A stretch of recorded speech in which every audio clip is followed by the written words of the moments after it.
या घडीला खरं तर महत्त्वाची बातमी आहे। आज सकाळीच ठाण्यातली एक महत्त्वाची बातमी समोर आली। ठाण्यात बॅनर पडून एक मुलगी जखमी झाल्याचं वृत्त हे समोर आलेलं आहे। पण या घटनेनंतर मुंबई आणि आसपासच्या उपनगरात असे असंख्य बॅनर आपल्याला पाहायला मिळतात। या घटनेनंतर तरी ठिकठिकाणी लागलेली ही बॅनरबाजी, केली जात असलेली बॅनरबाजी कमी होणार का, हा मुद्दा आहे। ठाण्यातल्या या घटनेनंतर मुंबईतील पालिका आयुक्तांकडून बॅनरबाजीवर ठोस कारवाईचे आदेश दिले जाणार का, की जसं झाड पडल्यानंतर अनेकांना आपला हकनाक जीव गमावण्याची वेळ आली, तसाच एखादा बॅनर कोसळून बळी गेल्यावर मनपा खडबडून जागी होणार, हा सवाल लोकशाही मराठी उपस्थित करते। कारण काही महिन्यांपूर्वी किंवा काही वर्षांपूर्वी घाटकोपरमध्ये बॅनर कोसळून अनेकांना आपला जीव गमावण्याची वेळ आलेली होती। अनेक जण जखमी झालेले होते। त्यानंतर बॅनरबाजीवर चर्चा झाली, प्रसंगी चौकशी झाली।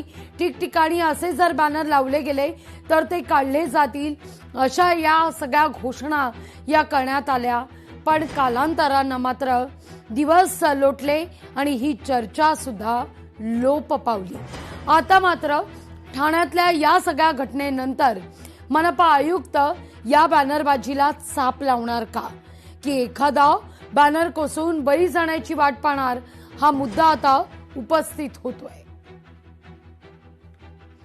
तर ठाण्यात आपण जर पाहिलं तर दुचाकीवरून जात असलेल्या एका मुलीवर तीनहात नाका परिसरात बॅनर कोसळण्याची घटना घडलेली आहे। बॅनर कोसळून ही मुलगी जखमी झाल्याचं वृत्त हे समोर आलेलं आहे। पण यानंतर मात्र मुंबईतल्या बॅनरबाजीवर निश्चितच चर्चा होतीये। ठाणे आणि मुंबई अंतर फार काही नाहीये, पण ठाण्यातल्या या घटनेनं मुंबई मनपा आयुक्त जाग्या होणार का, हा मुद्दा आता उपस्थित होतोय। किंवा मुंबई आणि आसपासच्या उपनगरात जी काही बॅनरबाजी करण्यात आलेली आहे, हे बॅनर काढले जाणार का? धोकादायक वळणावर, धोकादायक स्थितीत असलेल्या या बॅनरवर काय चाप बसवला जाणार, हा मुद्दा लोकशाही मराठी उपस्थित करते। कारण एकीकडे मॅनहोल उघडे राहून अनेकांना आपला जीव गमवावा लागतोय, कुठं झाड कोसळल्यामुळे मुंबईत बळी जात आहेत, अशीच बॅनर एखादा कोसळून बळी पडण्याची वाट मनपा पाहणार का, हा मुद्दा आहे। या सगळ्याविषयी बोलण्याकरता मुंबईच्या उपमहापौर संजय घाडी आपल्यासोबत जोडले गेलेले आहेत। संजयजी नमस्कार। ठाण्यामध्ये तीनहात नाका परिसरामध्ये दुचाकीवरून जाणाऱ्या एका महिलेवर वरून बॅनर पडला आणि ती महिला जखमी झाली। मुंबई आणि आसपासच्या उपनगरात अनेक बॅनरबाजी करण्यात आलेली आहे।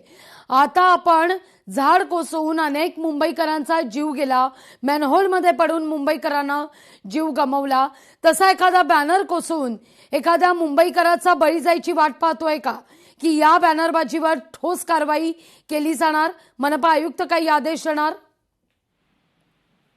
हो, निश्चित महानगरपालिकेच्या आयुक्तांना मी विनंती करतो की आपण मुंबई शहरामध्ये अशा प्रकारचे मोठे मोठे होर्डिंग्स लावण्यावरती बंदी ऑलरेडी याच्यामध्ये आहेच, कायद्यामध्ये त्याची अंमलबजावणी करायला पाहिजे। कारण आता आपण सांगितले जी दुर्घटना घडली ठाण्यामध्ये, तसे मुंबईमध्ये देखील सोसायटीचे वारे असतात, मोठमोठे होर्डिंग्स वेगवेगळ्या नेत्यांचे, वेगवेगळ्या समाजसेवकांचे वाढदिवसाचे कार्यक्रमाचे लावले जातात आणि ते वारंवार पडतात। त्यामुळे याच्यासाठी एक निश्चित अशा प्रकारचा जो कायदा करून याची कडक अंमलबजावणी केली पाहिजे।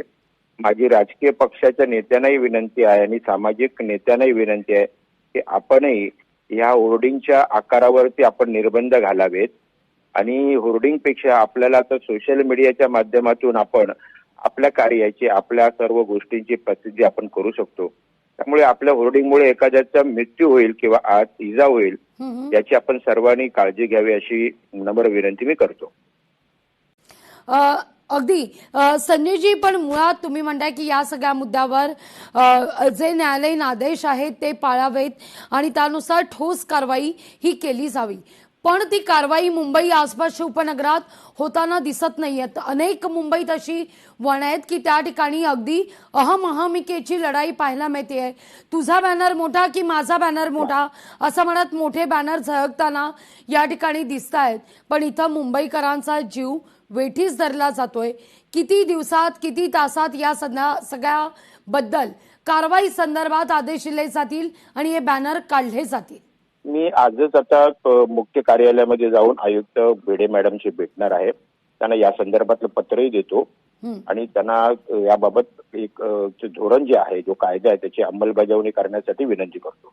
अगदी खूप खूप धन्यवाद आमच्याशी संवाद साधला त्याबद्दल.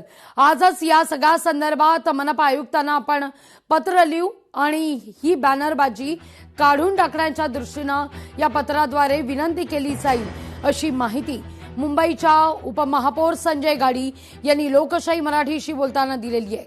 या सगळ्या संदर्भात कारवाई होते का यावर सुद्धा लोकशाही मराठीची नजर असेल. लोकशाही मराठी ऐका, पहा, जागरूक रहा.